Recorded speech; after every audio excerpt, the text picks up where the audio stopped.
Could you tell me more about the experience you had with Abraham?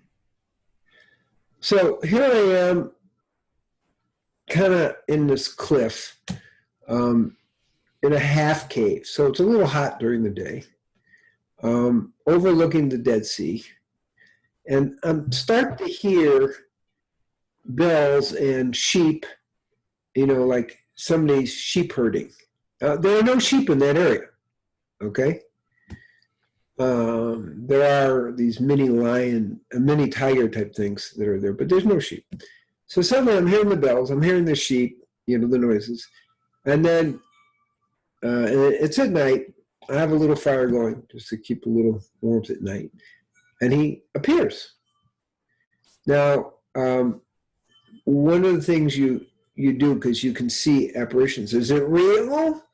Is it a demon? Well, there are certain ways you have to determine that. Simple, you have to see that they're human feet. You also have to repeat the name of God. Demons can't be in the presence of the name of God. So once we did that, okay, once we clarified at that level with him, then it was just the presence of his divine love. And his message was to walk before God and be a blessing to the world. Mm. And the NLCB love blessing, because his tent was open on all four directions. He could receive people from all the directions. Big metaphor. So what happened is he didn't say anything particularly.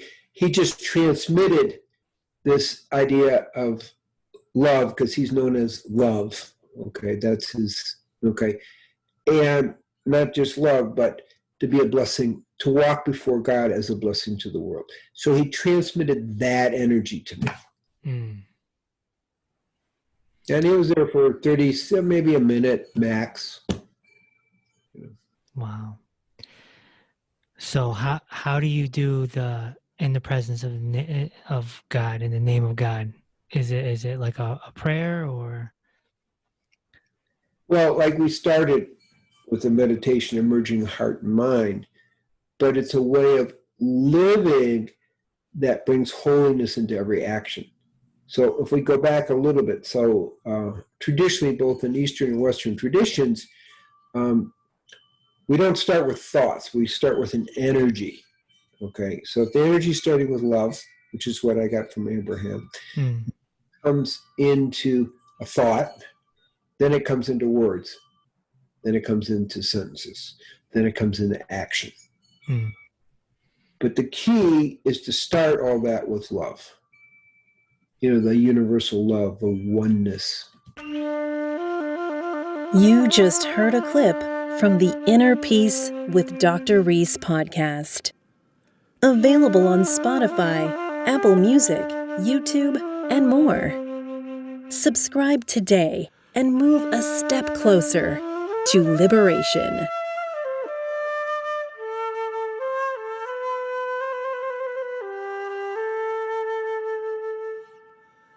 My friend, in order to keep this podcast free for the public, I could really use your help.